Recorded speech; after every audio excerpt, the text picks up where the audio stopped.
Amém, irmãos. Nós temos caminhado pelo texto de Mateus 16, como falou nosso irmão, e desde a revelação do Senhor a Pedro a respeito dele ser o Cristo, entregue pelo Pai a Pedro, e também sobre a edificação da igreja, entregue pelo Filho a Pedro, nós estamos diante de dois grandes mistérios. Esses dois grandes mistérios, ele é a vontade do Senhor. O primeiro mistério, Cristo, Filho de Deus. E esse mistério foi revelado porque não temos como conhecer o próximo mistério sem conhecer o Filho. O segundo mistério é a igreja. É o mistério que estava guardado no coração do Filho. E o Filho revela também esse desejo de ter a igreja, de edificar a casa, a fim de cumprir o supremo propósito de Deus. Mas vimos também, já na segunda reunião e um pouco mais na quarta-feira, vimos que o Senhor também nos alertou a respeito das portas do Hades. E essas portas, elas se interpõem entre o desejo de Deus de ter a sua casa e a, a rebelião contínua daquele que havia sido criado nos átrios do Senhor, que é Satanás. Então ele se interpõe para que o Senhor não obtenha o seu objetivo. Ainda que saibamos nós que ele não alcançará tal objetivo, pois não se compara, não há medida de comparação entre forças de Deus e do diabo. Mas, ainda que saibamos que o diabo não tem nenhum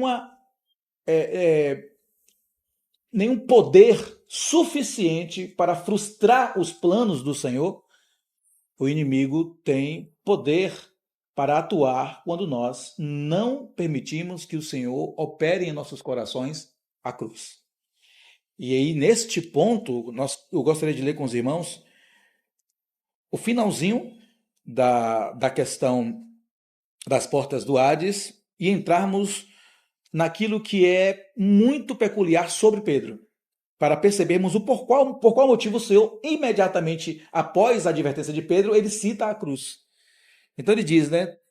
Também eu vos digo, verso 18 do capítulo 16, que tu és Pedro, e sobre esta pedra, sobre a revelação que Deus trouxe a Pedro, edificarei a minha igreja. Então o Senhor aqui revela o mistério. E as portas do inferno, do Hades, que são muitas, como vimos naqueles dias, não prevalecerão contra ela. Dar-te-ei as chaves do reino dos céus, o que ligardes na terra terá sido ligado nos céus, e o que desligardes na terra terá sido desligado nos céus. Então advertiu os discípulos que ninguém dissessem ser ele o Cristo, pelo menos não até aquele momento. Verso 21. Desde esse tempo, começou Jesus a mostrar a seus discípulos que ele era necessário seguir para Jerusalém e sofrer muitas coisas dos anciãos, dos principais sacerdotes e dos escribas. Ser morto e ressuscitado no terceiro dia. Pedro, chamando-o à parte, começou a reprová-lo, dizendo: tem compaixão de ti, Senhor. Isso de modo algum te acontecerá. E eu quero relembrar a questão do que o Senhor nos levou a chamar a atenção neste ponto.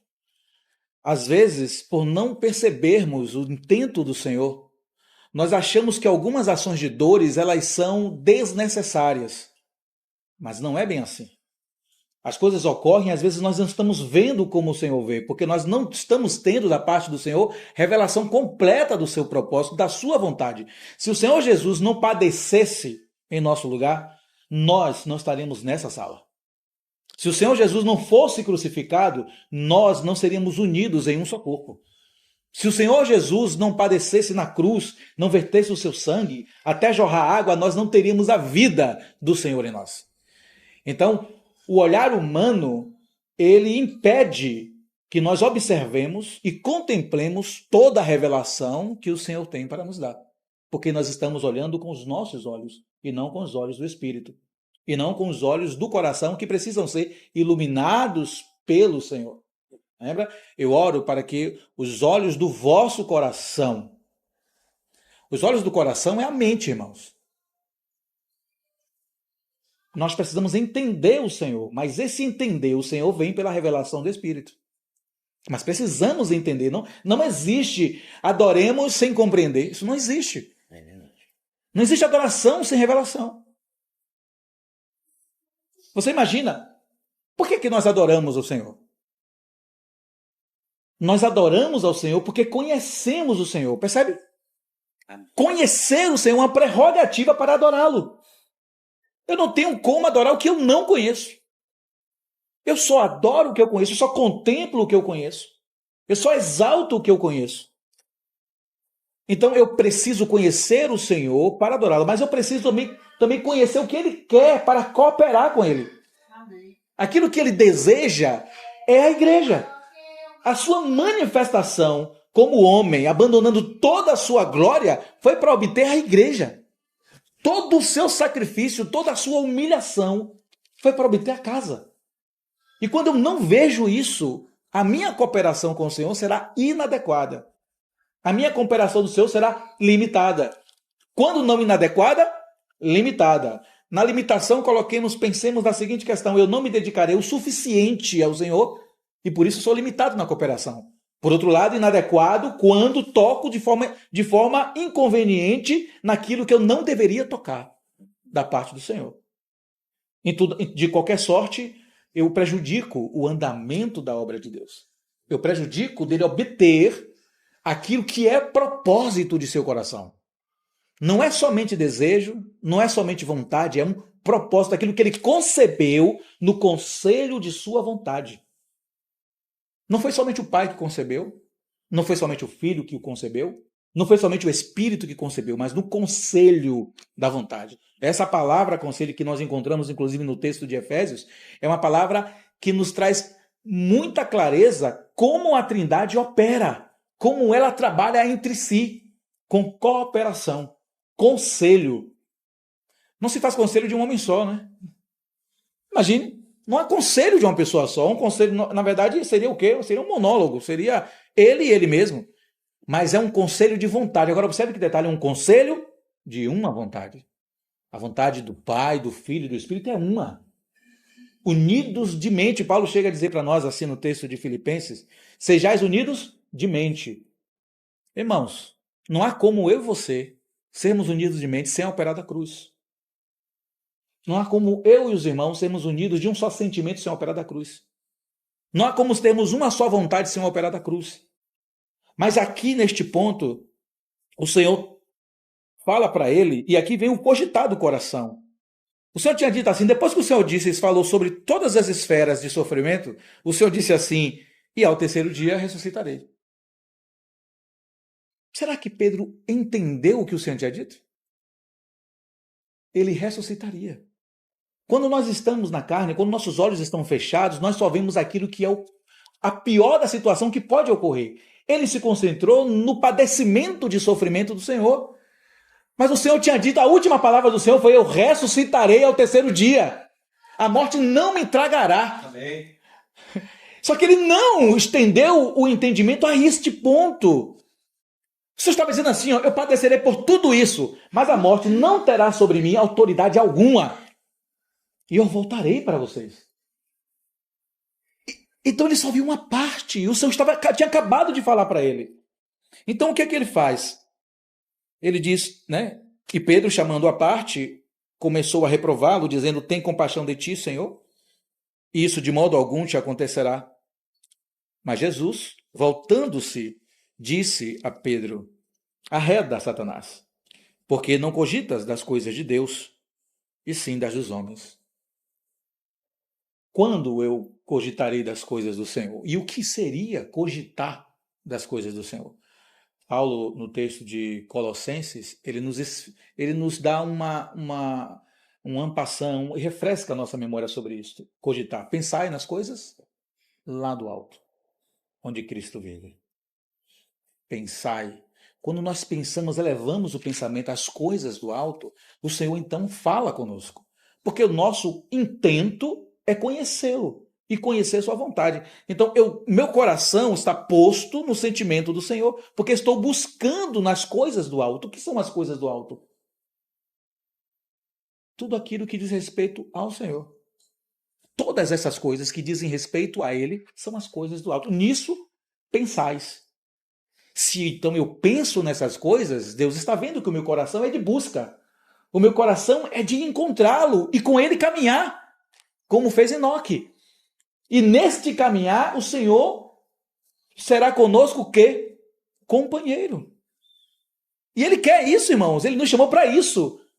O convite do Senhor é tão imenso que quando chegamos no texto de 2 Coríntios, começa no final do capítulo 5 e vai ao início do capítulo 6. Quando chegamos naqueles dois capítulos, final do 5º e início do 6, o Senhor diz que ele nos convidou para sermos reconciliadores, cooperadores dele, reconciliadores, companheiros dele nesta obra dele. Na obra dele, que envolve-nos como processo de edificação, preparação, santificação, sem a qual ninguém verá o Senhor, ele nos chamou para cooperarmos enquanto estamos sendo santificados. Ele nos chamou para cooperar com ele, para caminhar com ele, enquanto estamos no processo de sermos edificados. Irmão, nós não faríamos isso com ninguém, irmãos. Para nós, as pessoas tinham que estar prontas. Mas o Senhor convida-as como ela está e coloca-as no processo da edificação, da santificação, cooperando com ele desde o início. Observe um novo convertido, irmãos. Esse novo convertido vem ao Senhor e nós ficamos embasbacados porque estamos há 20 anos caminhando com o Senhor, há 30 anos caminhando com o Senhor, e ele chega e nós ficamos, às vezes, perdoe aqui, entre aspas, uma inveja santa. Ele está pulando de alegria, enquanto que nós ainda estamos agora, depois de 30 anos, um pouco como quem está ficando para trás naquela alegria. Já repararam isso? É porque ele provou do gosto naquele momento. E aí, ele olha para trás com muito frescor da lama em que ele estava vivendo. E esse frescor do que ele olha para trás e vê, meu Deus, eu estou branco como a neve, lavado pelo sangue. Então a alegria dele é muito imediata, cheia de gozo. E nós, olha, toda vez que isso acontece que eu vejo, eu olho assim, meu Deus, não me deixa escapar essa alegria ali não. Eu quero aquilo para mim. Mas observe que até ele já está cooperando, nos renovando a alegria que ele tem agora. E que a nós já estava muito frescor, mas que ficou um pouco abafada. Por causa de várias coisas, irmãos. A caminhada de 30 anos são 30 anos de deserto. A caminhada de 40 anos são 40 anos no deserto. A caminhada de 60 anos são 60 anos no deserto. Porque quando o Senhor nos tirou das garras de Satanás e nos transportou para o reino do Filho do seu amor, o lugar que ele nos colocou para a purificação foi o deserto. Quando eles saíram de Faraó, quando eles saíram do Egito, eles deram de cara com o quê? Com o deserto. Primeiro com o mar revolto, né? Para serem batizados, mas então com o deserto. Nós vamos ler uma figura dessa, o Senhor nos permitindo, no livro de Reis, quando as madeiras são trazidas ao pedido de Salomão ao rei Irão, do rei de Tiro, e essas madeiras ele diz assim, eu vou encaminhar essas madeiras pelas águas, pelo mar. Meu irmão, nós também, quando fomos tirados da garra de Faraó, fomos colocados diante de um mar para testemunho, mas quando atravessamos o mar, foi para a edificação. E começamos a edificar segundo aquilo que é o processo de Deus em nós, na limitação que temos com Deus. Mas o Senhor quer que avancemos. Então ele está mostrando a Pedro, não é somente uma questão de sofrimento, é sofrimento para algo maior. Eu ressuscitarei para que vocês sejam justificados perante o meu Pai. E ele então continua. E disse Jesus a seus discípulos, se alguém, perdoe. Isso de modo algum acontecerá, mas Jesus voltando-se disse, arreda Satanás, tu és para mim pedra de tropeço, porque não cogitas das coisas de Deus, e sim das dos homens. Quando a nossa revelação ela é limitada no Senhor, então nós também cooperaremos de forma limitada no Senhor. Inclusive, o nosso olhar será muito mais humano do que espiritual, será muito mais racional do que espiritual. Não que o raciocínio não seja necessário. Ele é necessário, porque o nosso culto ele não é somente espiritual, ele é racional. Ele não é somente um aspecto de esfera espiritual onde eu não entendo nada com o meu raciocínio. Pelo contrário, O meu culto é racional. Paulo disse assim, né? Esforçai-vos, né, diligentemente por apresentar o vosso corpo em sacrifício vivo, santo e agradável a Deus, que é o vosso serviço espiritual racional. A palavra latreia significa serviço espiritual. É traduzido para culto, né? Em muitas traduções na sua Bíblia estará culto, a palavra culto. Mas toda vez que você lê culto, entenda essa coisa. Culto significa serviço espiritual. Mas não é somente espiritual onde eu não tenho qualquer entendimento. É serviço espiritual racional. A mente também está ali. Em Coríntios ele fala algo semelhante, mas com outras palavras. Ele diz, eu oro com meu espírito, mas oro também com a mente. Eu canto com o espírito, mas canto também com a mente. Sempre existe essa questão. Por qual motivo? Porque a revelação dele em nosso espírito é para que a nossa alma o conheça. Porque a salvação é a salvação das almas, pois o espírito está pronto. O espírito já foi regenerado. Foi regenerado, está pronto, irmãos. Mas a alma não. A alma tem emoções, e eu vou falar na ordem contrária, para que os irmãos me entendam nesse ponto. Por qual motivo a ordem contrária? Porque quando nós chegamos ao Senhor de imediato, nós somos almáticos e estamos muito na esfera exatamente das emoções. A esfera das emoções são a esfera dos sentimentos. São as esferas do intestino. Já reparou? Sentimos raiva, sentimos dor de barriga. Não é? Dá desarranjo, irmãos. É impressionante, você tem desarranjos intestinais. Por isso que no passado eles pensavam que o coração tinha a ver com o intestino, né? Mas é aqui. Você sente ódio, a mesma coisa, tudo aqui. Você fica nervoso, é tudo aqui, tá tudo tremendo. Porque é muito emotivo, é muita emoção. E não é somente sentimento negativo, não. É sentimento também positivo. Amor, paixão, pronto, paixão. Tudo as borboletas do chão, isso é verdade. É tudo aqui. Existe um segundo estágio, que é quando é a vontade. Lembre, nas emoções, sentimentos. Mas na vontade, desejos. Os desejos estão na esfera da vontade. Onde já está a minha vontade, meu irmão, estará o meu maior desejo. Por isso, se a minha vontade está mais relacionada àquilo que são as minhas concupiscências, eu vou desejar essas concupiscências. E elas serão ampliadas, porque o diabo trabalhará exatamente isso em nós. Por isso que ele diz assim, fugir do diabo. Não existe luta com o diabo, irmão. Nós não lutamos contra o diabo. Nós pedimos que o Senhor lute com ele. Tem uma tradução que fala resistir. Aí sim. Resistir, sim. Resistir ao diabo. E ele fugirá de vós. Mas essa resistência é só com o Senhor. Mas existe a terceira esfera da alma, que é a mente. Então, na esfera das emoções, você tem sentimentos. Todos eles estão ali. Todos eles, inclusive paixões desreguladas. Né? Está tudo ali. Tudo ali. Mas o desejo está nas emoções, na vontade. Por isso, se a minha vontade é uma com o Senhor, o meu desejo é de estar na reunião sempre. Eu nunca vou querer estar em outro lugar. É como uma andorinha que encontrou água, irmão. Não desejará bater asas. Ela desejará ficar ali, bebendo do Senhor. Ela não quer se apartar daquele rio de água viva. Ela encontrou água. Vai para onde? Bater asa para o deserto de novo? Ela encontrou uma fonte inesgotável, que é o Senhor. Ela vai para o deserto. Correu o risco de, na sequidão, desmaiar pelo calor escaldante e morrer no deserto. O Senhor não quer que nós morramos no deserto, como aconteceu com muitos deles, que por causa da incredulidade do coração sucumbiram à idolatria, a porfias, sucumbiram à inveja, a orgias. E morreram muitos deles. Aí Paulo escreve assim em Coríntios, isso ficou como lição para nós e exemplo. Coríntios capítulo 10, não é isso? 1 Coríntios capítulo 10. Exato. Como exemplo para nós. Aquilo é uma sombra da nossa própria realidade. O Senhor nos tira das trevas, nos coloca diante do deserto, com idades diferentes. Eles vão crescer no deserto. Observe as crianças. Quando nós lemos aquela parte que eles ficaram rodando em volta, né, de Canaã, e eles sem saber, por 40 anos, estava a um passo de entrar em Canaã, 40 anos rodeando o deserto. Essa é a cegueira espiritual.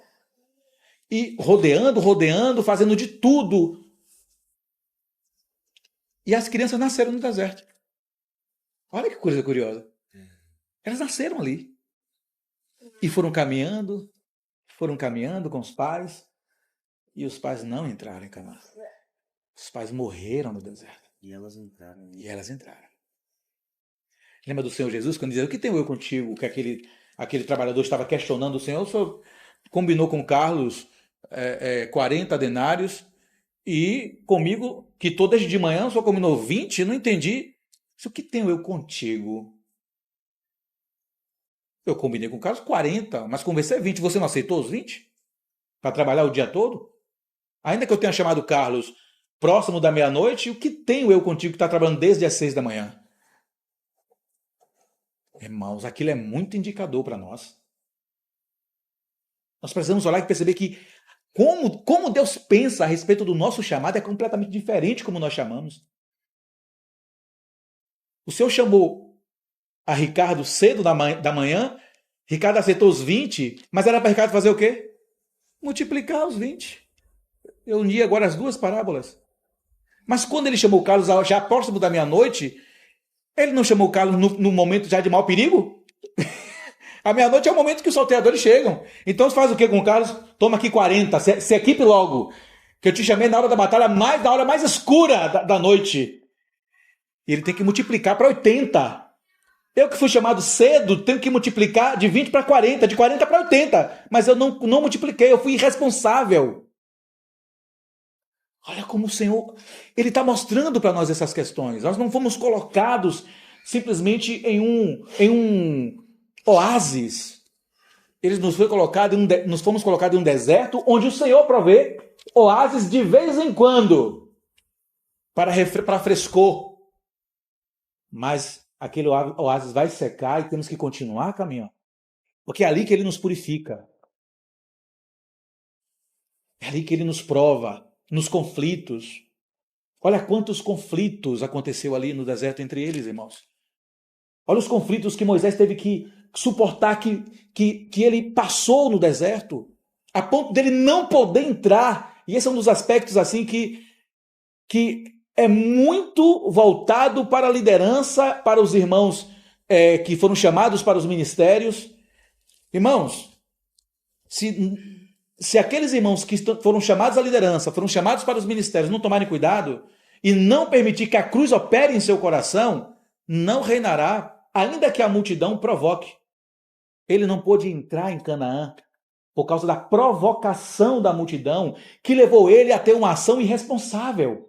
Ao invés de tocar a rocha, ele a feriu, e não somente uma, mas 2 vezes. Nem Moisés entrou, irmãos. Um homem que conversava com Deus face a face. Um homem que disse que ele era amigo dele. Moisés é meu amigo. Esse homem não entrou, irmãos. O que será de nós, irmãos? Eu olho para a vida de Moisés, olho para a minha vida e olho assim, Senhor, tenha misericórdia de mim. Porque nem este homem entrou. Qual é o teu padrão então, Senhor? É muito elevado. E queremos tratar a obra de Deus com irresponsabilidade muitas vezes. Sem um devido cuidado de quê? De obter do Senhor revelação. Nós não operamos na obra de Deus sem revelação, irmãos. É preferível o silêncio a operar sem revelação. Me perdoe se parece que eu posso estar jogando um balde de água fria nas ações. Não é isso. Pelo amor de Deus, irmãos, continue servindo naquilo que o Senhor chamou para servir. Mas é a prudência de sempre estarmos diante do Senhor. Senhor, me faz ver o teu coração. Me faz ver a tua vontade. Me faz ver aquilo que o Senhor quer. Porque eu não posso cooperar de qualquer forma. As irmãs do serviço de crianças, Senhor, me faz ver, Senhor, como eu devo operar no serviço de crianças. Senhor, me faz ver como eu devo ministrar a tua palavra. Me faz ver como eu devo tocar, servir na música, Senhor. Todos os assuntos. Me faz ver, Senhor, como farei um café para os meus irmãos. Não faz com açúcar demais, eu não posso. Então faz sem açúcar e põe um açúcar do lado. Não é?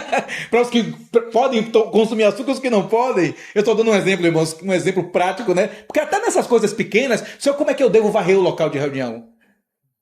Não é? Como eu devo ajudar e cooperar nessas coisas tão mínimas? Porque quando somos fiéis no pouco, sobre o muito o Senhor nos coloca. Porque às vezes só lembramos desse texto no assunto financeiro, né? Seja fiel no pouco, sobre o muito o Senhor nos colocará. Aí abre logo os nossos olhos no que diz respeito a recurso financeiro. Mas é em tudo, sede fiel no Senhor, enquanto você tem habilidade na música, que Ele vai operar milagre em você, o sentimento de estudar, e daqui a pouco você será um excelente músico. E cooperará na música com excelência ao Senhor. Mas tem que ser fiel no pouco. Todo serviço tem que haver esse temor, porque eu estou servindo ao Senhor. Depois, irmãos, dedique um tempo à leitura de Números, do capítulo 1 ao capítulo 8. Os irmãos vão se assombrar. Porque ali está falando do serviço sacerdotal e do serviço levítico. Do 1 ao 8. Quando você chega no 8, tem uma surpresa. O Senhor fala de coisas meticulosas, muito pequenas. Quando fizer tal coisa, faz assim, assim, assado, outra coisa assim, assim, assado. O Senhor dá detalhamento de como deve ser feito o serviço de cada um deles, dos aramitas, dos gersonitas, dos coatitas, meraritas. Conosco não é diferente. Então, Pedro estava cogitando a esfera humana das coisas, e não a esfera celeste. Ele não tinha percebido que os pensamentos precisavam ser elevados aos céus e tocar no sentimento do Senhor.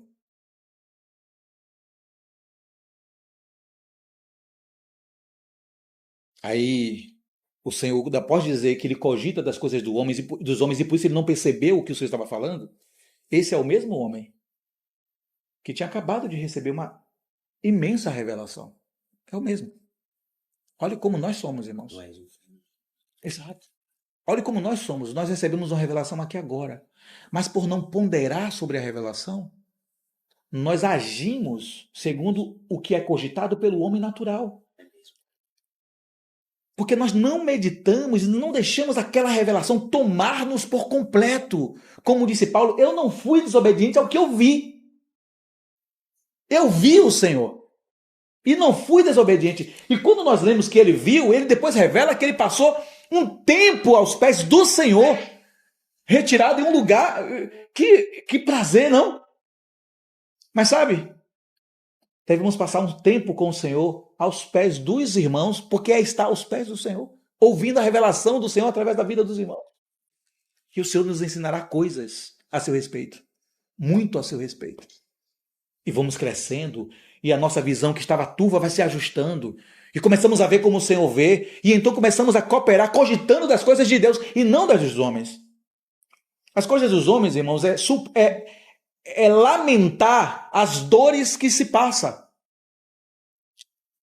Por isso que ele disse, o Senhor, de modo algum isso te ocorra. Olha o que ele viu. Ele viu o Senhor sofrendo, ele viu o Senhor sendo injuriado pelos escribas e fariseus, ele viu o Senhor sendo mutilado, com uma coroa de espinhos. Ele cogitou todas essas coisas humanas. Mas ele não cogitou a coisa espiritual. Eu ressuscitarei ao terceiro dia. Essa era a parte espiritual de tudo aquilo que Jesus está falando que ia padecer. De modo algum isso te aconteça. Não, tu não cogitas das coisas de Deus, mas das dos homens. Porque se eu não morrer, você se tornará pó. Se eu não morrer, o grão de trigo não germina e vocês não têm vida. Se eu não morrer, não há justificação. Se eu não morrer, não há redenção. Se eu não morrer, eu sequer posso cumprir o que eu lhe disse, que eu edificarei a minha igreja. Para ela ser edificada, eu preciso morrer. Para que esse mistério seja completo. Inclusive, Pedro, você não sabe agora, mas um lençol será estendido diante de ti, que pois se eu morrer, até os gentios serão alcançados por mim, e a promessa feita a Abraão será cumprida, porque serão benditas todas as famílias da terra. Não somente vocês. Então tudo isso estava no falar do Senhor pequeno. Eu edificarei a minha igreja. É necessário que eu padeça. É necessário que eu seja escrutinado. O Senhor foi escrutinado por todos eles, irmãos. O Senhor foi escrutinado pelo Sinédrio. O Senhor foi escrutinado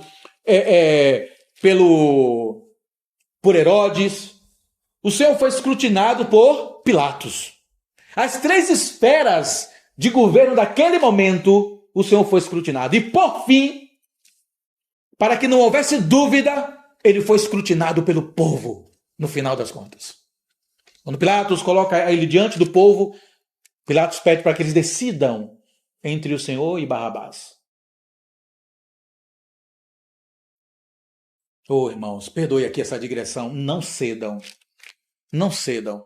a essas loucuras recentes das comparações de políticos com Barrabás, se passando por um novo que pode salvar o Brasil de alguma coisa. Pelo amor de Deus. Aquele assunto ali, diante de Pilatos, diante da multidão, é muito sério para essas comparações políticas que vão nos tirar justamente a visão espiritual, porque eles cogitam das coisas terrenas e não das coisas do Senhor. Quando o Senhor foi colocado diante do povo, aquele escrutínio final ali, era para que o povo caísse no maior pecado, rejeitar aquele que veio salvar. E essa rejeição final, o Senhor ainda os amou. E ali, irmãos, estávamos todos nós dizendo, crucifica-o. Ali havia todas as etnias presentes. O governo romano sobre Israel naquela época era um governo de mútua socialização. Todo tipo de etnia estava ali presente. Por isso que Paulo, quando escreve uma parte na carta de Efésios, no capítulo 4, que ele diz assim, não tem os mesmos comportamentos dos gentios. Aquilo ali é errado, foi uma tradução muito errada. Não tem o mesmo comportamento dos etnos, das nações. O sentido é que não tem o Senhor. Porque os gentios, o mesmo texto, ele tinha acabado de dizer que o Senhor fez uma casa para si, uma família para si de 2 povos. Judeus e gentios. Como que ele falaria no próximo texto contra os gentios? Ele não poderia fazer isso. Porque ele acabou de revelar que o ministério dele era aos gentios, porque eu só tinha dito a ele que a revelação da casa de Deus envolvia também as madeiras de outras civilizações, outras naturezas.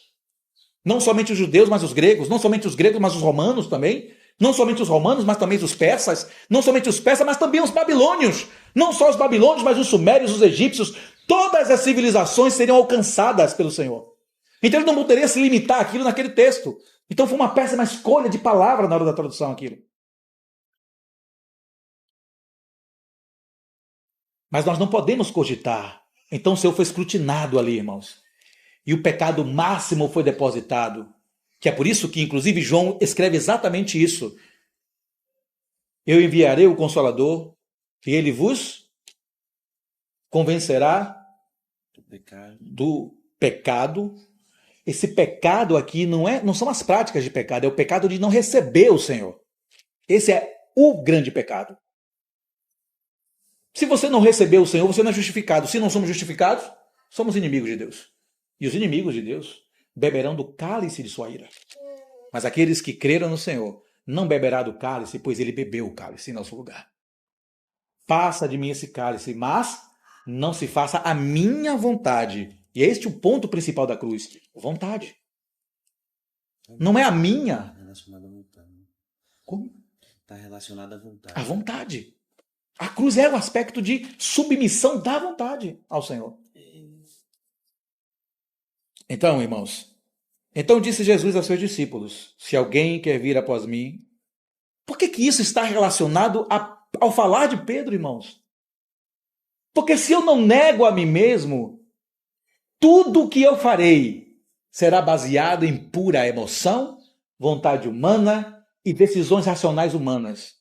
Eu nunca colocarei a minha vontade submissa àquilo que é a vontade do Senhor. A vontade do Pai, o desejo do Pai era que o Filho padecesse. A vontade de Pedro era que o Filho se salvasse. Essa era a vontade de alguém que não tinha cogitado do Senhor. Que não tinha cogitado das coisas elevadas. É por isso que a Bíblia ela não trabalha com aspectos emotivos, irmãos. Não pode, eu não estou dizendo que em algum momento essa palavra toca o nosso ser, que ela não produz em nós absoluto derramar de lágrimas. Ela produz isso, amém? Ela produz. Mas as nossas ações não podem ser pautadas nisto. Jamais. Ou nós não veremos o que o Senhor quer. Então, disse Jesus a seus discípulos, após repreender Pedro de maneira tão tenaz, tão patente e vigorosa, porque era necessário para que ele acordasse e percebesse que o que ele estava falando frustraria os planos da eternidade de Deus ter para si uma casa. Isso não é pequeno, irmãos. A palavra, inclusive, que foi traduzida para a família, no capítulo 2 de Efésios, por exemplo, quando você está lendo ali, quando ele diz que de dois povos fez uma única família de Deus, a palavra ali oikononia. Desculpe, oikoneia. Oikoneia. E aquela palavra significa casa. Estamos aqui na casa do irmão Carlos, irmã Rose. É óbvio que o sentido de casa é porque uma família mora nessa casa.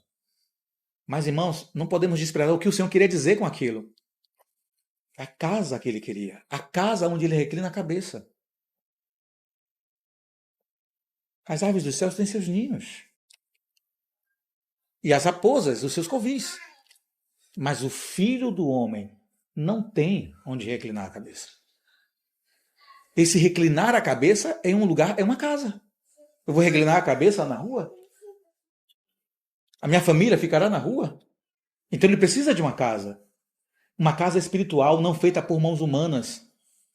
Se nós edificamos com os sentimentos humanos, com as vontades humanas, apenas com a mente humana, estamos fazendo uma casa. Mas é uma casa humana. Por mãos humanas. Por trabalhadores apenas humanos.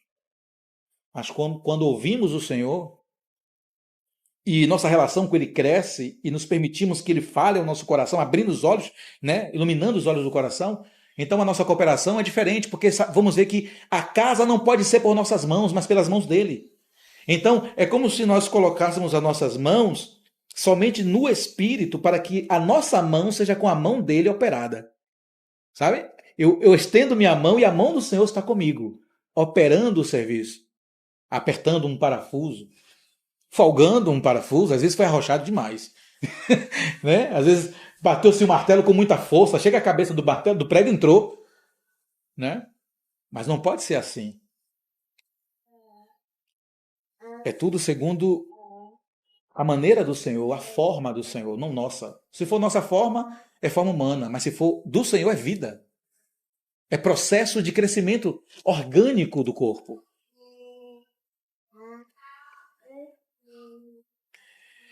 Então disse o Senhor aos seus discípulos, se alguém quer vir após mim, a si mesmo se negue. Tome a sua cruz e siga-me. E aí, irmãos, negar a si mesmo não é fácil. Porque requer um reconhecimento primário. O reconhecimento que eu não posso fazer, edificar, cooperar, sem negar a minha própria alma. O próximo texto esclarece isso, do verso 25. Negar a si mesmo. Esse si aqui diz respeito ao nosso ser. O que é negar o nosso ser? Não é negar a nossa existência. O Senhor que nos criou. Mas é negar aspectos de nós que podem ser dominantes no nosso convívio do corpo. Os sentimentos, por exemplo. Os sentimentos podem ser muito dominantes no corpo. E de repente eu começo a prejudicar a comunhão por causa dos meus sentimentos que não são sujeitos ao espírito, à vontade. Os meus desejos podem ser tão avassaladores do que quero fazer que eu simplesmente ajo muito mais com obsessão do que com realidade espiritual. A obsessão, irmãos, ela aparenta ser espiritualidade, sabia? Imagine alguém obsessivo em fazer. De repente nós estamos fazendo muitas coisas, estamos construindo isso, fazendo aquilo outro. Aí, irmãos, agora vamos fazer uma caravana, vamos fazer agora uma evangelização de campo, e vamos fazendo. E tem mais uma cara de obsessão. Porque realidade espiritual é primeiramente ouvir. Isso é realidade espiritual. É ouvir primeiro. Se eu não ouço o mestre de obra, eu como ajudante da obra, se eu não escutar o que o mestre de obra está me dizendo, eu farei exatamente o que ele quer? Então eu preciso ouvir. Eu preciso escutar esse mestre de obra, que é o Senhor. Amém. Obrigado.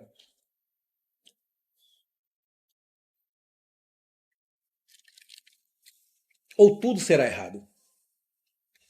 Virarei a massa de uma forma errada, misturarei, né, a quantidade errada para levantar e para rebocar, que são porções diferentes, né? Uma coisa é para assentar bloco, outra coisa é para rebocar a parede. E a depender do terreno e da umidade da região, o mestre de obra ainda determina que a porcentagem seja diferente ainda mais para suportar rachaduras.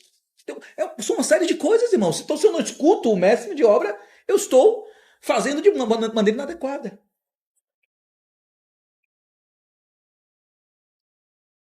Então, negar a si mesmo é abandonar tudo aquilo que vem de nós. Isso é negar a si mesmo. E o que não é fácil, irmãos. Irmãos, nós nos conhecemos. Eu me conheço, irmão. Cada um dos irmãos se conhecem e sabe quando está operando alguma coisa de nós mesmos na comunhão, na relação. E isso gera prejuízo à comunhão, prejuízo ao crescimento do corpo. Tome a sua cruz, sim. A cruz de Cristo era aquela cruz eterna, que manifestou-se no tempo ao homem para que justificasse a toda a carne perante Deus. Essa cruz não era nossa, só ele poderia tomar. Porque nenhum de nós tinha condições de fazê-lo, pois todos éramos inimigos de Deus.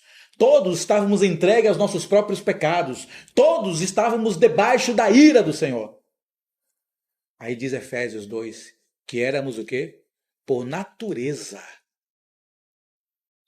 Natureza, né? Imagina, irmãos. Sabe o que quer dizer isso? Por nascimento. Por geração. Inimigos de Deus. Se inimigos de Deus, filhos de quem? Do diabo, de Satanás. Todos predestinados ao inferno. Todos predestinados ao inferno. A condenação futura que virá sobre o mundo inteiro.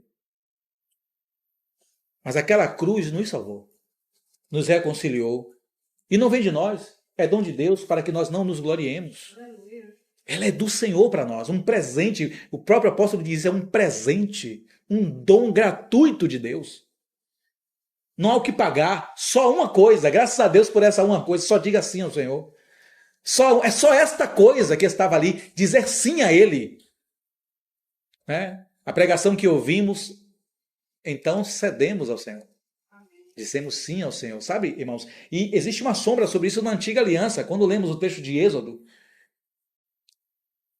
Eu não me lembro agora se é o capítulo 28, eu não me lembro agora. Acho que se não for 28, é próximo do 30 ali. É por ali, entre o 28 e o 30. É quando ele vai falar da oferta do resgate. Lembram disso? Ele vai falar, a oferta do resgate é esta. Aí ele cita um pedaço, um valor pequeno, que todo mundo deveria pagar pelo seu resgate. Lembram disso? O valor, irmãos, era um valor que um pobre podia pagar. Os irmãos estão entendendo? Aí o Senhor diz assim a Moisés, escreve agora isso aqui, ó. O rico não pode dar mais do que isso. Para que ele não achasse que a salvação era dele. Ele não pode dar mais que aquele valor. E era um valor irrisório. Irrisório. Que tinha relação, sabe com o quê? Sim, Senhor, eu te quero. Era irrisório o valor, irmão, daquele resgate. E o rico não podia se colocar. Não, meu resgate custou 1 milhão. Não, irmãos. O resgate foi só sim. Eu aceito o Senhor, o seu sacrifício. Que o Senhor de mim não exigiu nada a não ser crer. Isso é lindo quando você lê aquilo, irmãos. É lindo. É muito bonito. Todos devem pagar isto, apenas isto pelo resgate. Isso é um pedaço de uma unha. Sim, Senhor, eu quero. Amém. Tudo foi feito lá na cruz. Diga sim ao Senhor. Amém. Nós já dissemos amém. Amém. Nós dissemos ao Senhor. O Senhor nos resgatou. O resgate foi feito conosco. Então o Senhor diz, agora coopere comigo. Não canso de dizer todo É o mundo. 3015. Senhor. Texto do 3015. 30:15, lê aí, irmão, por favor. Só lê aí, por favor. O rico não dará mais, e o pobre não dará menos da metade do ciclo, quando derem a oferta alçada ao Senhor para fazer expiação pelas vossas almas. Almas, a salvação da alma. Para a salvação da nossa alma só tínhamos que dizer sim. Graças a Deus por isso. Não é obra nossa, não é ação nossa. Ouvimos a palavra. Sim, pode ler. E tomarás o dinheiro das expiações dos filhos de Israel e o dará ao serviço da tenda da congregação. E será para memória aos filhos de Israel diante do Senhor para fazer expiação pelas vossas Almas. Posso acrescentar? Amém? Amém, irmão. Pode falar amém, que Amém. maravilha. Amém. Eu li um texto assim, falando sobre salvação pela fé, né? E se a salvação fosse pelas obras, muitos homens estariam impossibilitados de praticar as obras para ser salvos. Por exemplo, o ladrão da cruz não teria tempo para isso. Sim. Mas o Senhor providenciou que fosse pela fé. Amém. Aleluia. Amém. Glória a Deus. Digamos sim, sim, todos. Sim. Amém. Para que até um homem com as mãos presas na cruz pudesse ser salvo. Amém, né? Aquele homem ao lado do Senhor, ele foi salvo. Na última hora. Né? Amém. Aleluia. Não é ação nossa, irmãos. É do Senhor. Ele se entregou voluntariamente e a sua ação garantiu a nós um presente eterno. O que faremos nós, então? Qual será a nossa resposta a esse chamado celestial, né? O capítulo 4, Paulo começa assim, esse chamado. Como vamos responder a essa tão grande salvação? Qual será a nossa resposta a essa tão grande salvação? Então, negar a si mesmo, tomar a cruz e seguir o Senhor. Seguir suas pisaduras. Mas então, o verso 25 revela-nos um pouco mais. Porquanto quem quiser salvar a sua vida, perdê-la. E aqui, irmãos, é o primeiro princípio. Eu preciso me negar, tomar a cruz e seguir. Essas três esferas para a edificação são bem delicadas. Eu tenho que negar a minha vontade. Eu tenho que negar os meus desejos. Eu tenho que negar os meus sentimentos, inclusive. Eu tenho que negar a minha própria mente, irmãos. O que nós pensamos não é brincadeira, irmãos. Já pensou que pensamos uns dos outros, irmãos? Na comunhão? Os nossos raciocínios vãos? Então, o que pensamos, tudo isso precisa ser negado, porque é a nossa própria vida. Aí essa expressão aqui, porque quem quiser salvar a sua vida, essa palavra vida é psique no grego. É você. Sou eu. Nós. Se tentarmos salvarmos a nós mesmos, e aqui agora esquece o aspecto apenas eterno, ou melhor, absolutamente eterno. Venham para os aspectos práticos e diários. Se nós tentarmos nos salvar, vou dar um exemplo assim bem simples, de uma acusação. Sei lá, estamos aqui na comunhão, de repente alguém se zanga com Murilo, e aí, Murilo, você é isso, isso e aquilo. Se ele tentar se salvar dessa pérfida acusação, ele não tomou a cruz. Ele salvou a sua própria alma. Ainda que seja honroso defender a própria. Ainda que ele tenha direito. Que ele tenha direito. O Senhor tinha direitos, irmãos. Mas ele escolheu ir à cruz mudo. Não é isso que diz? E ele foi mudo ao matador. Não disse uma palavra. Ovelhas, elas não dizem nada. São silenciosas quando estão sendo tosqueadas. Já reparou? Já viram um tosquear de ovelhas, irmãos? É silêncio, é impressionante aquilo. O tosqueador pega ela assim, vira assim, ó. Violentamente. Ela fica assim com as pernas para cima. Quieta. Entregue. Entregue ao seu tosqueador. É. O Senhor foi entregue ao tosqueador, aos seus tosqueadores, e não abriu a boca. E nós abrimos a boca. Meu irmão, se o irmão nos disser uma coisa que nós não gostemos, meu irmão.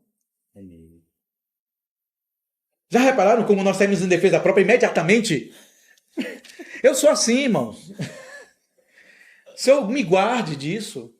Essa palavra primeiro me rasga. Ela tem que encontrar lugar em mim e fazer me calar. Porque senão eu estou salvando a mim mesmo, e ao salvar a mim mesmo eu perco a minha própria alma, que deveria estar nas mãos do Senhor e sendo tratada pelo Senhor. Porque se o Senhor fez com que aquele assunto chegasse até mim, aquele desgostoso momento, é para que eu seja tratado. E eu tenho que saber como é que eu vou reagir aqui, Senhor. Eu quero responder, eu quero falar, eu quero também descontar o que fizeram comigo. Mas nós, irmãos, não podemos fazer isso, sabe por quê? Porque as pedras que foram compradas pelo Senhor, elas só são edificadas em silêncio. Elas só podem ser colocadas na edificação em silêncio. Não pode haver barulho na edificação. A edificação barulhenta são almas agitadas que não cooperam com Deus. São egocêntricas, é exatamente isso. Essa palavra aqui tem a ver com ego. O próprio termo grego, quando diz aqui, né, o ego, né, é da natureza própria de ser. É aquilo que eu sou. O que eu sou? Eu sou muito imediatamente brutal na minha forma de reagir às ofensas que me são direcionadas. Eu não pondero nenhum momento. Pedro era assim. Nós somos Pedro, irmão. No início da vida somos Pedro. Como? Sanguinário. Somos Pedro, irmão. Todos nós temos aquela mesma atitude de agir de maneira muito precipitada. Olha o Senhor. Eles estavam ali, eles pegaram, né, a mulher adúltera, colocaram diante do Senhor e estavam ali a todo momento atormentando a mente do Senhor. Enquanto o Senhor simplesmente escrevia algo na areia que não sabemos o que. O que o Senhor estava fazendo ali, irmãos? Conversando com o Senhor, com certeza, com o Pai, com o Espírito. No barco também. No barco, olha a agitação, verdade, irmão. Bem lembrado. A agitação de alma dos discípulos. O Senhor permitirá que nós pereçamos? Não te importas conosco? E o Senhor, o que é que o Senhor diz, irmãos? Homens de pouca fé, até quando? Até quando? Significa que há esperança, né? Amém. Mas até quando? Nós precisamos perceber que precisamos dialogar com o Senhor nos momentos que vem a ira. Sim, a ira virá, irmãos. Sim, se ela vem, somos homens. Então a ira virá sobre nós em qualquer situação de ataque. A pergunta é, eu tomarei a cruz? Diante do que é negar a si mesmo, eu tomarei essa cruz? E cruz, ela não é exatamente, muitas vezes, o que nós cogitamos. Ah, o irmão é uma cruz na minha vida. Não, irmãos. O irmão não é uma cruz. Ah, minha esposa tem sido uma cruz, meu esposo tem sido uma cruz. Nesse caso, a cruz está sendo colocada como algo negativo. Né? Exato. E a cruz é sempre uma experiência positiva. Ela trará para nós uma realidade nova diante do Senhor, a cruz. A experiência só será negativa a depender de nós, da nossa resposta. O Senhor trouxe muitas situações no deserto. E o que foi que eles fizeram? Eles responderam mal às experiências do deserto. E por isso, não entraram. Pereceram. Qual é a nossa resposta nesse deserto em que vivemos? Diante da cruz que todo dia está diante de nós. Todo dia nós acordamos com a cruz diante de nós. Qual é a vontade de Deus nessa situação? Isso é a cruz. A cruz, para mim e para os irmãos, é a vontade de Deus para nós. Isso é a cruz. O Senhor Jesus perguntou ao Senhor, Pai, passa de mim esse cálice. Qual era o cálice? A ira de Deus sobre o Filho. Passe de mim, mas não se faça a minha vontade, mas a tua. Então qual era a vontade do Pai? Que ele fosse moído e fosse a cruz. Por causa de algo que estava proposto no seu coração, que era muito maior. O quê? Eu vou ressuscitar o meu filho. E com ele, muitos outros. E terei muitos filhos. E ele se tornou primogênito entre muitos irmãos. Graças a Deus pela cruz de Cristo, irmãos. Graças a Deus porque ele disse, eu quero a tua vontade. Então, irmãos, a cruz, a nossa cruz é a vontade de Deus para nós. Mas paremos de pensar que a vontade do Senhor está muito relacionada às esferas das coisas que eu posso possuir nessa vida. Não! Paremos de pensar que a vontade de Deus para nós é aquilo que são as esferas dessa vida para nós. Aquilo que está no âmbito dessa vida, dessas esferas. De jeito nenhum. A vontade de Deus para nós, a cruz de Deus para nós, é aquilo que pode produzir em nós vida e, de resultado, produzir vida no corpo. Isso é a cruz de Deus para nós. Então, as minhas circunstâncias, eu tenho que perguntar, o que Deus quer aqui? Ela é uma circunstância de problemas entre mim e Murilo. O que Deus quer operar? Como será operada essa cruz em nós, Murilo? As circunstâncias, sei lá, de recursos que alguém tomou emprestado na mão de alguém e não devolveu a você. Como o Senhor quer que o irmão haja? Humanamente falando, é justiça. Mas o que é que Paulo diz aos irmãos em Corinto? Sofreu dano. E levar os irmãos a tribunal humano? Levar a tribunal humano? Ser julgado por ímpios? Leve o quê? Tome o quê? O dano. Nós queremos sofrer o prejuízo? Não. Sabe um dos prejuízos que nós não queremos sofrer de jeito nenhum? O prejuízo da difamação. Mas o Senhor sofreu essa difamação. Ele foi contado entre os pecadores, irmãos. O Senhor era pecador, irmãos? Não. O Senhor era santo, o santo de Deus na terra. E ele foi contado entre os pecadores, julgado como pecador. Mas quando foi escrutinado, uma autoridade olhou e disse: eu não vejo neste homem pecado. Porque ele precisava tanto do escrutínio do inferno quanto do escrutínio humano. Mas precisava do testemunho claro de que ele não tinha pecado. E o Senhor fez com que a maior autoridade ali dissesse tal coisa. O Pilatos: eu não vejo culpa nele. Porque ele não a tinha. Então ele vai ao inferno. Aquele que subiu é o mesmo que desceu e pregou aos espíritos em prisão. Quando ele chega no Hades, a morte está lá aguardando ele. Irmãos, não foi qualquer um que tinha morrido ali agora. Foi o Rei dos Reis, o Senhor dos Senhores. Deus tinha morrido, irmãos. E quando ele chega ali, a morte está de pé diante dele, com as chaves do inferno, com as chaves do Hades nas mãos, para retê-lo. Mas então ele olha para o Senhor. Irmãos, ele examinou o Senhor e não pôde segurá-lo. E então o Senhor: me dê as chaves. E as chaves são entregues ao Senhor. E a quem o Senhor entregou as chaves do reino dos céus? A igreja. O Hades, irmão, ele tem portas que, se nós não tomarmos a cruz, serão atuadas em nós. Mas se estivermos com as chaves certas do reino, essas portas não poderão fazer nada contra a igreja. Que nós possamos permitir que o operar da cruz aconteça em nós. Ele então diz: e quem perder a vida por minha causa, ou seja, então quem negar a si mesmo, quem tomar a sua cruz e seguir ao Senhor por causa do Senhor, então esse terá salvado a sua vida da alma. Olha que contraste. Se eu quero salvá-la, eu a perco. Salvar é preservar. Preservar minha natureza, né? As minhas defesas próprias. Não é verdade?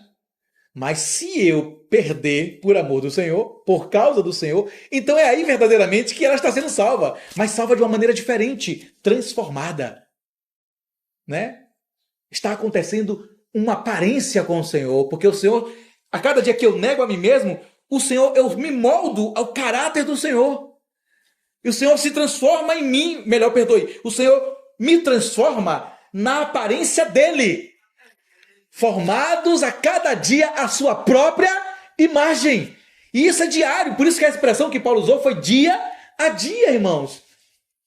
São processos pequenos. Nós não suportaríamos processos grandes. Pedaços inteiros de nós sendo transformados. Ninguém suportaria isso, por isso são pedacinhos. A cada dia o Senhor transforma um fio de cabelo de Ricardo. A cada dia ele transforma um cílio da irmã Jane. A cada dia ele transforma a ponta da orelha de Jéssica.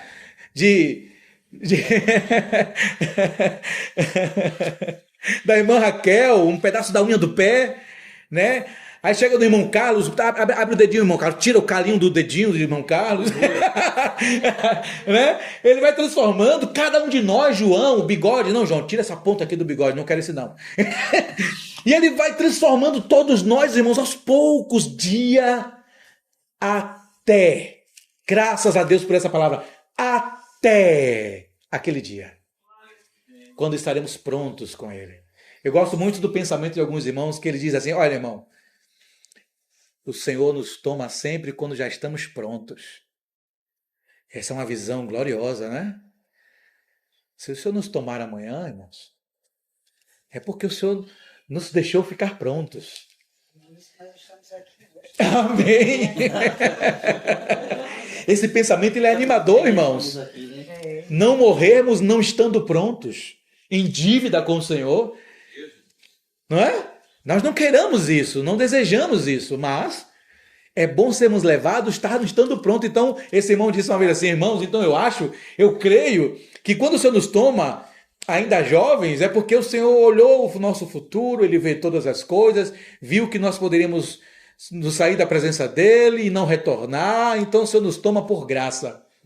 Isso, Que pensamento animador, vai não? logo ele pra- Diga. isso explica porque tantos servos piedosos do passado morreram jovens. Morreram jovens. Isso é uma visão. Muitos jovens.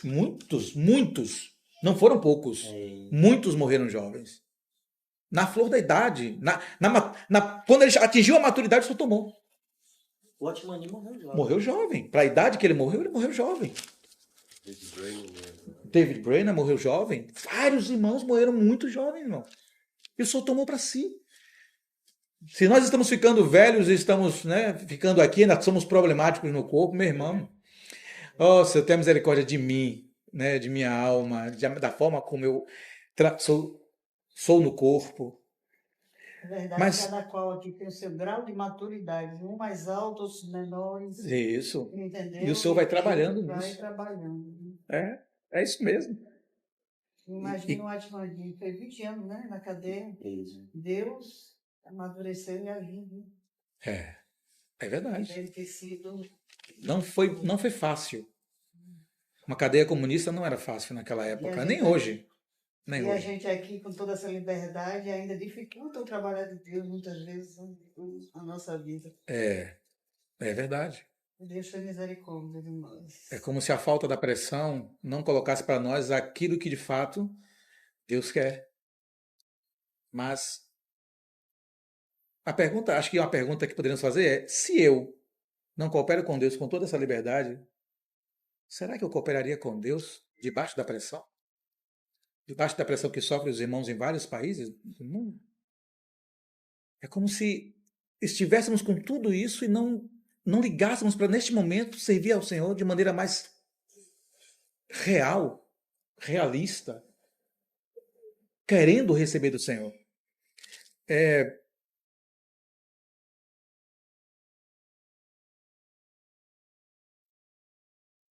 Vê um texto aqui, irmãos, de Reis.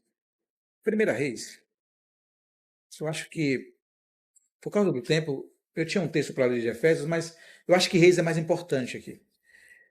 1 Reis, capítulo.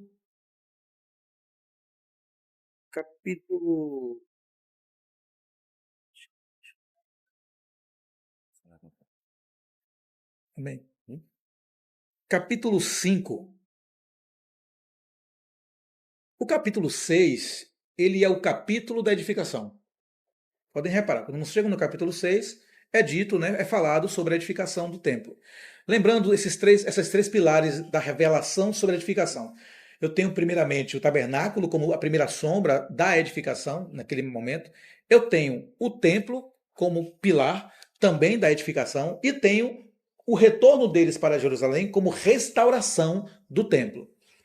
Então, nesse momento, vamos tratar sobre a edificação como o sentido primário, que é a edificação do templo, esse templo que somos nós, que é a igreja. Então, aqui nós temos uma sombra nessa edificação. 5 ou 6? É capítulo 5. 5 é falando dos preparativos para Isso. a construção. É ele mesmo. 6 já é a construção. Né? Mas é o 5 mesmo. O capítulo 6 é o processo da edificação. O capítulo 5 não é o processo da edificação. Ele é a preparação. Materiais, né? Exato. E observa, irmãos. Por ser a preparação, é necessário agora entendermos uma coisa. A sombra, ela não é perfeita. Então, ela é uma sombra. Ela tem uma nuance para nós do que Deus quer. Porque fomos chamados pelo Senhor como materiais. Mas em nós, a realidade que acontece em nós é um pouco diferente da sombra. Por exemplo, nós somos chamados como madeiras estrangeiras, como pedras das pedreiras, mas já estamos no processo da edificação, sendo colocadas uma pedra sobre a outra, as madeiras sendo unidas pelos seus ganchos, sendo polidas. Tudo isso está acontecendo ao mesmo tempo. Fomos tirados, estamos sendo preparados e estamos sendo edificados, amém? A nossa realidade é essa. Mas na sombra tem um ensino para nós que fala de algo muito importante, que é quando os materiais chegam até Jerusalém. Olha só. Enviou também Hirão, rei de Tiro, os seus servos a Salomão, porque ouvira que ungiram Salomão rei em lugar de seu pai, pois Hirão sempre fora amigo de Davi. Lembre, Hirão é um estrangeiro. Ele não é um israelita, ele não é um judeu. Ele é um estrangeiro. Nós teremos aqui dois personagens que não são do meio de Israel. E essa é uma lição para nós muito séria sobre a cruz. Muito séria. Observe que quando o Senhor Jesus disse assim, quem quiser vir após mim, negue-se. Observe que o Senhor está dizendo o seguinte, eu não posso fazer com que Jéssica, minha esposa, se negue. Posso, irmãos? Não. Não. Jéssica pode fazer com que eu me negue? Também não. É uma escolha nossa. É uma decisão nossa por amar ao Senhor e por ver o que o Senhor quer. Então, se eu vejo o que Ele quer e quero cooperar verdadeiramente com Ele, então eu me nego. Mas é uma decisão particular. O esposo e a esposa não podem nem fazer isso um pelo outro. Ainda que sejam um, o máximo que um esposo pode fazer, ou uma esposa sobre o marido, é o quê? Olha, eu acho bom, né? Você tomar tal caminho, olha o que diz a palavra, e amém. Ainda é decisão individual dele ou dela se negar. Mas você não vai poder impor, se negue, se não faço isso, você não vai poder impor isso. O Senhor não impõe isso, irmãos. Quem quiser, se negue. Meu irmão. Mas observe aqui, lembre desses dois personagens. Hirão, o outro personagem que vai chegar, são os giblitas. São dois personagens estrangeiros. Aí verso 2. Então Salomão enviou mensageiros a Hirão, dizendo, bem sabes que Davi, meu pai, não pôde edificar uma casa ao nome do Senhor, seu Deus, por causa das guerras. Aqui, irmãos, essa é a resposta. Não foi por causa do pecado dele, alguns pecados que ele praticou, mas foi por causa das guerras que foram necessárias. Né? Qual foi a guerra que foi necessária, que representava exatamente essas guerras aqui? Foi a cruz de Cristo. Essa guerra era do Senhor dos Exércitos. Lembra que diz lá, Paulo fala assim, e ele na sua cruz expôs os principados à ignomínia.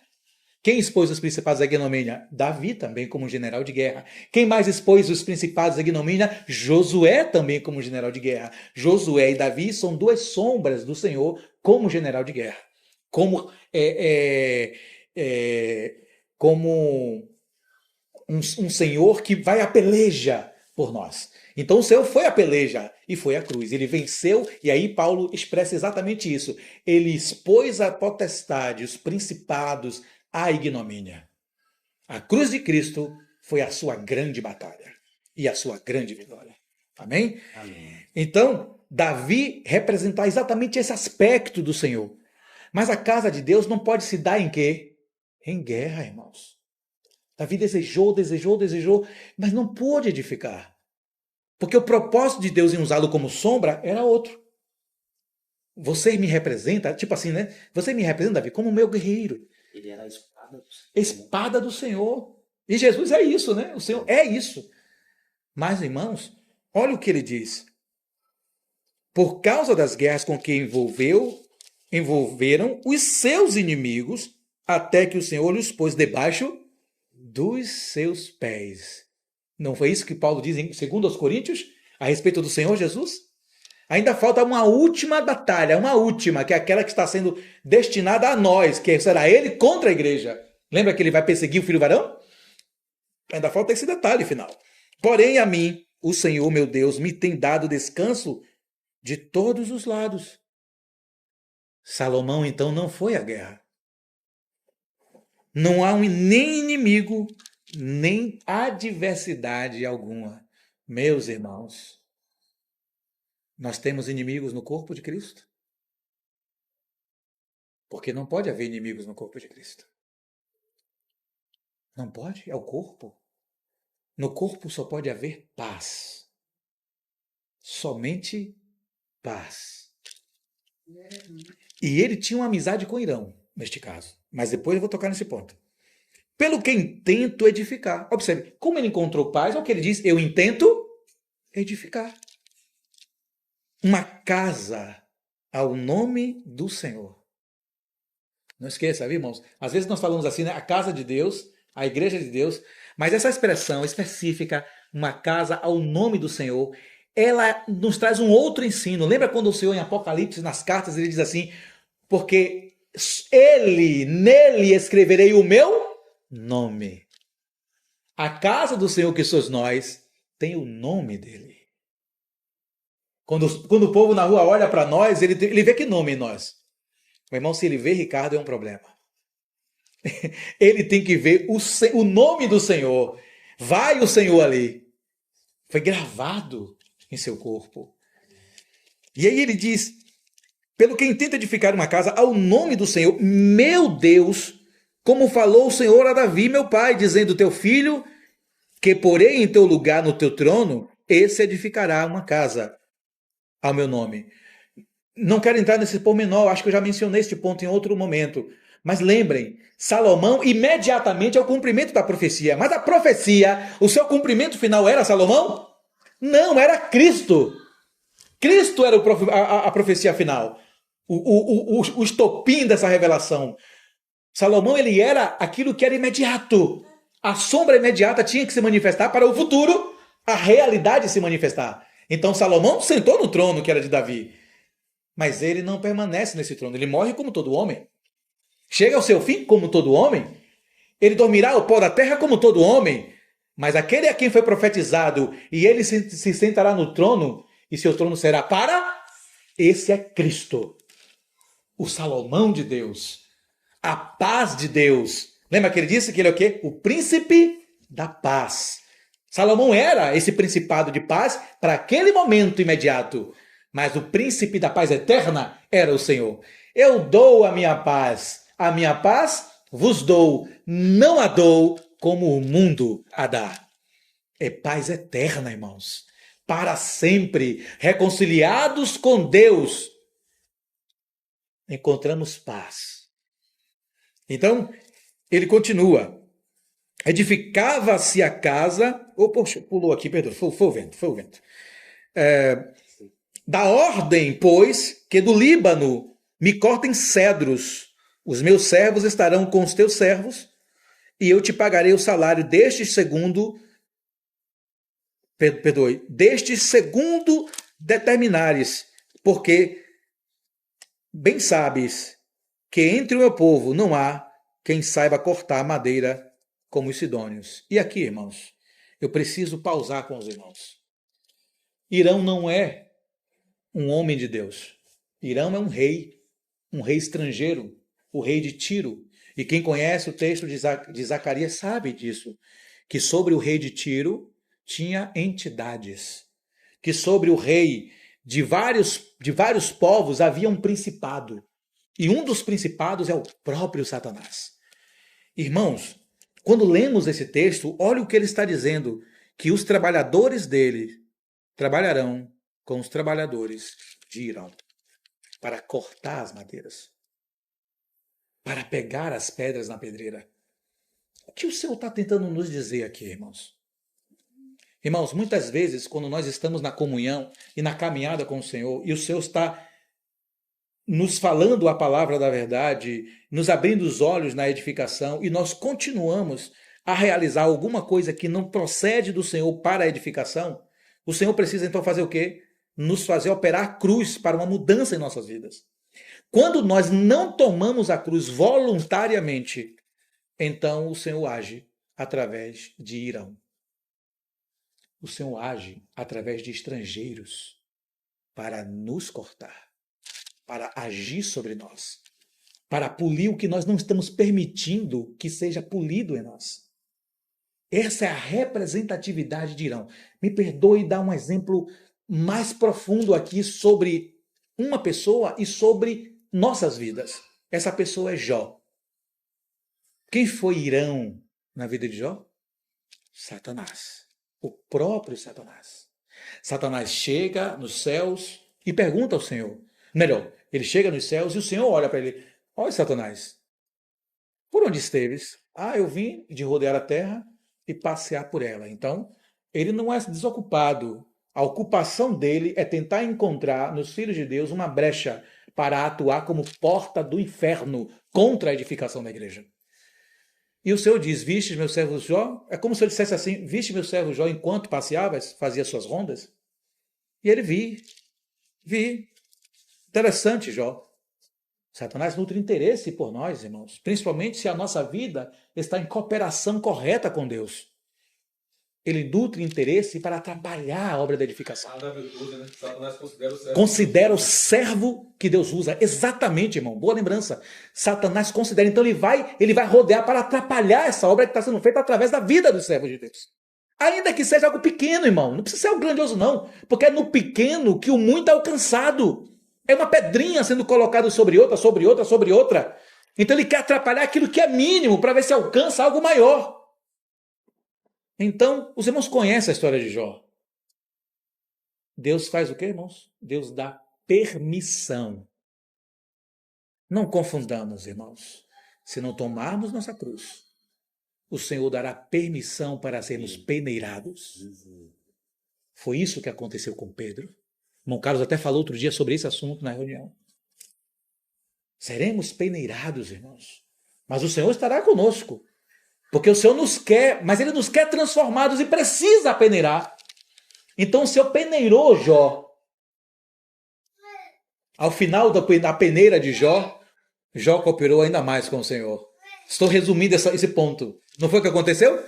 Eu te conhecia de ouvir falar, mas agora os meus olhos te veem. Percebe o quanto precisamos ver o Senhor?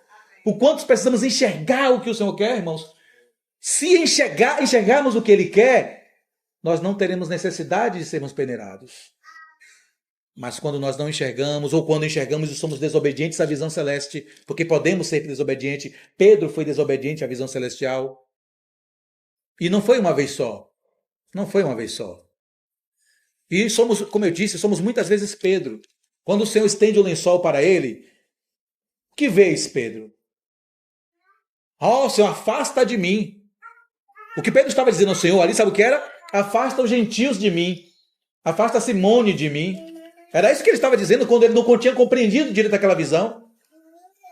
Afasta Lucas de mim. Imagina, irmãos. Então o Senhor olha para ele e diz, Pedro, não chame de imundo aquilo que eu santifiquei pelo meu sangue. E aí Pedro acorda. Como, Senhor? Os romanos serão salvos? Sim, Pedro. Os brasileiros? Sim, Pedro. Os americanos? Sim, Pedro. Os chineses? Sim, Pedro. Todos eles serão salvos. Todos. Que susto. Mas observe a resistência de quem não cogita das coisas dos céus. Aí o Senhor envia ele à casa de quem? De Cornélio. O curtidor de corpo. Não, romano. É. Isso. Quando ele... É tipo assim, eu vou entrar naquela casa... Ele já entrou falando isso, né? Ele já entrou falando isso, essa questão. Senhor, me perdoe, me atrapalhou aqui o vento. Foi para lá e para cá e eu perdi aqui na Bíblia, o vento bagunçou tudo aqui, perdoe. E ele vai, e chega lá, acontece uma surpresa com Pedro. Após a pregação, para que ele não tivesse dúvida que o Senhor tinha destinado a salvação a todas as pessoas do mundo, o Senhor derrama o Espírito Santo sobre aquela família. Enquanto ele falava ainda. Né? Enquanto ele falava ainda, ele não tinha terminado, né, irmão? Enquanto ele falava, o Espírito se derrama. Ele toma um susto. O Espírito também, Senhor. O Espírito também, Pedro. E ali os olhos se abrem. Mas, irmãos, continua estudando a vida de Pedro. E Pedro na Galácia, cooperando com Paulo rumo aos gentios na Galácia. Quando chegam os irmãos da parte de Tiago, Pedro se afasta dos irmãos gentios.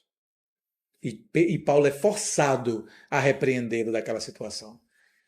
Porque não era somente um comissionamento de boca, era uma realidade espiritual de que todos os gentios tinham sido convidados ao mesmo e único corpo atemporal e eterno. Ele não podia ter feito aquilo. Não podia, né? De forma alguma, o Senhor Jesus.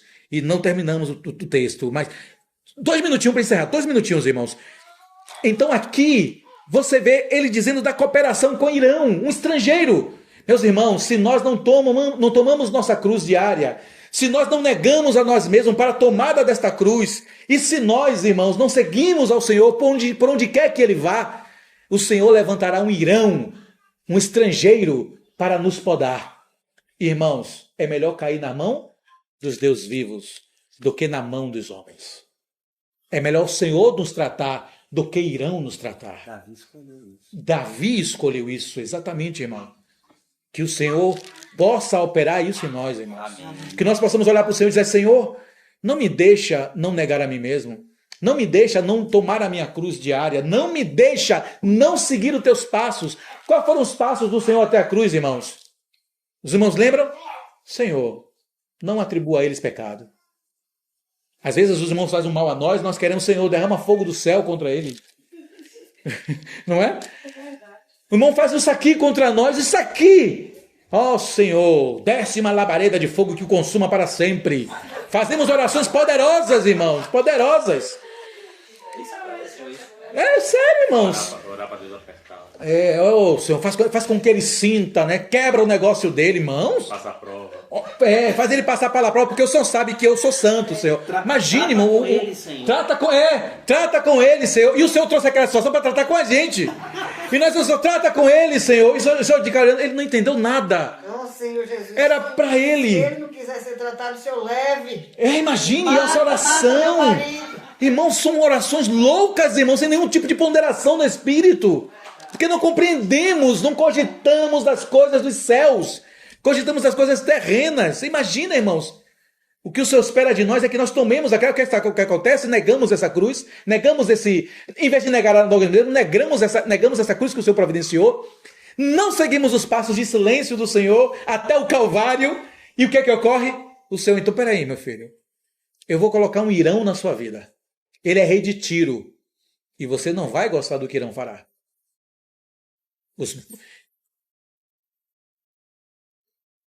Ouvindo Irão as palavras de Salomão, muito se alegrou e disse, bendito seja hoje o Senhor, que deu a Davi um filho sábio sobre este grande povo. Enviou Irão mensageiros a Salomão, dizendo, ouvi o que mandaste dizer, farei toda a tua vontade acerca das madeiras de cedro e cipreste. Essas madeiras não foram tiradas de Israel, porque lá não tinha essas madeiras. Em Israel tinha a acácia, que representava a natureza do Senhor, o que Ele quer para nós.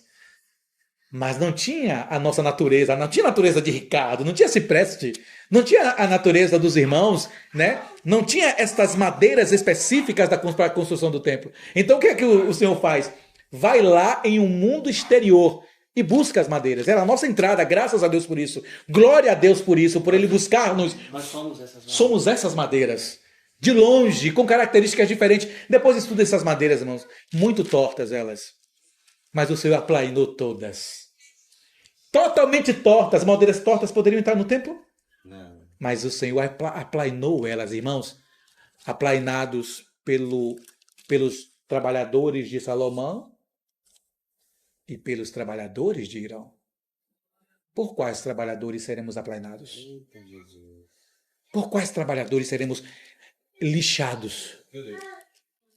Irmãos, lembra como é o processo de lixamento? Primeiro o processo de plainagem. É retirado, é passado numa plainadeira. Eu vou fechar até porque senão eu vou continuar, eu vou fechar logo. A madeira toda torta, então ela é colocada na plainadora. Aquela máquina que antigamente eram dois homens, um do lado do outro com um serrote, né, puxando, ela vai tirando as rebarbas grosseiras, aqueles troncos tortos. Éramos nós.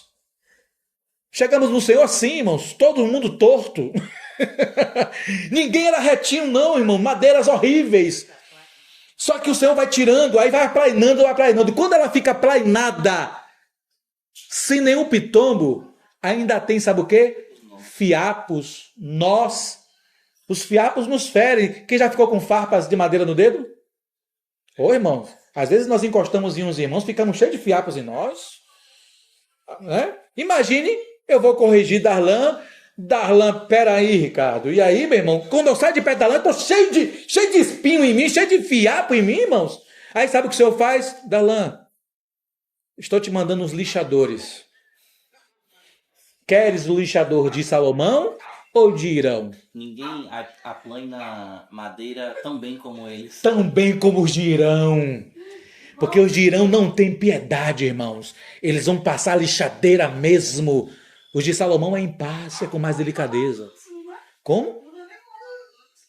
Não, os de Irão, eles sabem como preparar a madeira. Sem misericórdia. Meu irmão, o preparar de Deus na vida de Jó por meio do diabo foi perfeito.